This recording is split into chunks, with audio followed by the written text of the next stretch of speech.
যে আমার জীবন আসলে পরিবর্তন চরমনায় ময়দান থেকে। আমি স্কুল পড়ুয়া একজন ছেলে, আমি অনেক কিছুই জানতাম না, এখন আলহামদুলিল্লাহ আল্লাহর রহমতে আমি অনেক কিছুই এখন জানি। তো এটা আল্লাহ পাকের প্রতি আমার কৃতজ্ঞতা যে আল্লাহ পাক আমাকে ওইখানে নিছে, এবং নেওয়ার পর আমি ওইখানে মুরিদ হয়েছি।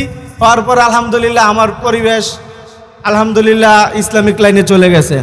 তো ইনশাল্লাহ আমি আশা করি এখানে আমরা যারাই আছি অভিভাবক হিসাবে, আপনারা আপনাদের ছেলেকে অবশ্যই দ্বীনি পথে, যেমন আমাদের ইসলামী ছাত্র আন্দোলন আছে ওইখানে আপনারা সংক্ষিপ্ত করবেন, বা আমাদের ইসলামী যুব আন্দোলন আছে, ইসলামী আন্দোলন আছে। আমরা আশাবাদী, আমরা ইসলামী সংগঠন, ইসলামী রাজনীতি করি একমাত্র আল্লাহ এবং আল্লাহ রাসূলকে রাজি খুশি করার জন্য। এসো হে যুবক, সত্যের পথে গাই সাম্যের গান, সব আদারের হক অবসান। ইউনিয়ন যুব সম্মেলনের এই পর্যায়ে বক্তব্য নিয়ে আসবেন ইসলামী যুব আন্দোলন শিরমান্দি ইউনিয়ন শাখার সম্মানিত সহসভাপতি মোহাম্মদ জামান মিয়া। মোহাম্মদ জামান মিয়া।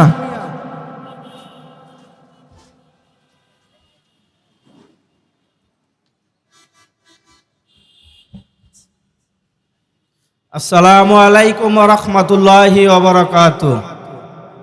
ইউনিয়ন যুব সম্মেলনের আজকে কর্তৃক আয়োজিত আমাদের সদ্য সহযোদ্ধা ভাইয়েরা, আপনারা অবশ্যই অবগত আছেন 5 আগস্টের যে ফ্যাসিস্ট সরকার পরিবর্তন হওয়ার পরে আমাদের যে কাঙ্ক্ষিত আশা লক্ষ্য ছিল তা এখনো আমাদের কিন্তু পূরণ হচ্ছে না।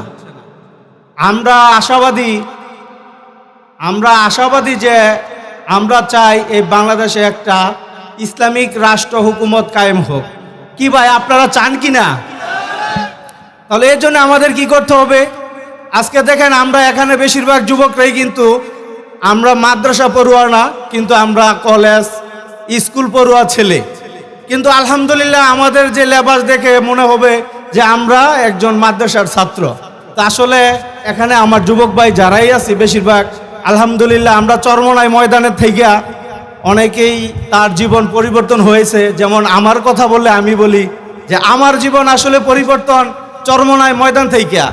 আমি স্কুল পড়ুয়া একজন ছেলে, আমি অনেক কিছুই জানতাম না, এখন আলহামদুলিল্লাহ আল্লাহর রহমতে আমি অনেক কিছুই এখন জানি। তো এটা আল্লাহ পাকের প্রতি আমার কৃতজ্ঞতা যে আল্লাহ পাক আমাকে ওইখানে নিছে, এবং নেওয়ার পর আমি ওইখানে মুরিদ হয়েছি। হওয়ার পর আলহামদুলিল্লাহ আমার পরিবেশ আলহামদুলিল্লাহ ইসলামিক লাইনে চলে গেছে। তো ইনশাল্লাহ আমি আশা করি এখানে আমরা যারাই আছি অভিভাবক হিসাবে, আপনারা আপনাদের ছেলেকে অবশ্যই দ্বীনি পথে, যেমন আমাদের ইসলামী ছাত্র আন্দোলন আছে ওইখানে আপনারা সংক্ষিপ্ত করবেন, বা আমাদের ইসলামী যুব আন্দোলন আছে, ইসলামী আন্দোলন আছে। আমরা আশাবাদী, আমরা ইসলামী সংগঠন, ইসলামী রাজনীতি করি একমাত্র আল্লাহ এবং আল্লাহ রাসূলকে রাজি খুশি করার জন্য। এ ব্যতীত আমরা ইসলামী রাষ্ট্র হুকুমত কায়েম করার চেষ্টা করি না, করব না ইনশাল্লাহ। আজকে দেখেন যদি সাহেবপ্রতাপপুরে আমার মতো একজন লোক যদি দাঁড়ান এখানে যে ভাই তুমি এই দায়িত্বটা পালন করো, যদি 1 লক্ষ টাকাও দেন পাই টু পাই হিসাব করে বুঝিয়ে দিব যে ভাই এই খরচ হয়েছে এই ক্ষেত্রে। আজকে আমার জায়গায় আপনার অন্য আরেক ভাই বা অন্য আরেক সাথী ভাইকে নিয়ে আসেন, দেখেন 1 লক্ষ টাকা তার কাছে দিলে সে টেবিল পরিচালনা করতে করতে ওইখানে হয়তোবা 2-4-10,000 টাকা আপনার হাতে বুঝিয়ে দিতে পারবে, কিন্তু পুরো টাকা দেওয়ার ক্ষমতা নাই। কেন? ওই যে তার প্রতি জ্ঞানের যেই আলোটা দরকার তা নাই।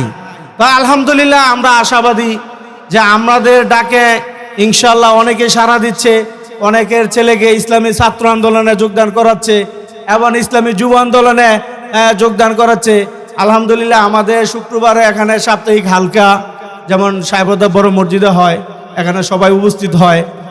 সোমবারে আমাদের ঈদগাহ মসজিদে হালকা হয়, এখানে অনেকে উপস্থিতি থাকে, এবং আপনাদের সবাইকে দাওয়াত দিলাম এই হালকা জিগিরে থাকবেন, আমাদের পাশে থাকবেন। আমরা চাই মিলেমিশে একটা সুন্দর সুষ্ঠু সমাজ রাষ্ট্র গঠন করার জন্য। এজন্য আপনাদের সকলের ভূমিকা পালন করতে হবে। কেমন ভূমিকা? যেমন আমরা একটা ভোট দিলাম, আজকে নির্বাচন হচ্ছে, ভোট দিলাম, কাকে ভোট দেব? এমন একটি ব্যক্তিকে আপনার ভোট দিতে হবে যে ব্যক্তির কাছে আপনার ভোট আমানত হিসেবে থাকবে। আজকে আপনি এক দলকে ভোট দিলেন, সে আপনার ভোটে ক্ষমতা পেয়ে সে ক্ষমতা রাষ্ট্র পরিচালনা করলো, কিন্তু আপনি দেখবেন কি যে একটা ভোটে আপনার সে পাশ হয়েছে, ঠিক আছে, কিন্তু এই যে মদের লাইসেন্স দিছে, তারপরে বিভিন্ন অরাজনৈতিক বা সামাজিক যে সমস্ত কর্মকাণ্ড নিষিদ্ধ ওই সমস্ত কর্মকাণ্ডের লাইসেন্স দিয়ে দিছে, কিন্তু ওই যে আপনার একটা ভোটের কারণে সে পাশ হইয়া আপনার এই যে এই সমস্ত কর্মকাণ্ড পাশ করছে বিল, এটার দায়ভারও কিন্তু আপনার ভোটের কারণে আপনার নিতে হবে। তো এই জন্য আমরা মনে করি এবং আমরা আশা করি আমরা মুসলমান, আমরা একটা ভোট খুব ভাবিয়া চিন্তা একটা ভোট দেব। আমাদের একটা ভোটের কারণে কিছুই না, আবার আল্লাহ পাকের কাছে আমি বলতে পারবো, হে আল্লাহ, আমি তো চেষ্টা করছি এই রাষ্ট্রে, এই দেশে, এই ওয়ার্ডে, এই মহল্লায় চেষ্টা করে গেছি যেন আমি একটা ভোটের মাধ্যমে ইসলামী রাষ্ট্র হুকুমত কায়েম করা যায় কিনা। আমার চেষ্টা আমি করেছি, বাকিটা তোমার ইচ্ছা। যাক, আলহামদুলিল্লাহ, এ পর্যায়ে বেশি কথা বলবো না, আমার সংক্ষিপ্ত আলোচনা এখানে শেষ করছি। আসসালামু আলাইকুম ওয়া রাহমাতুল্লাহি ওয়া বারাকাতুহু।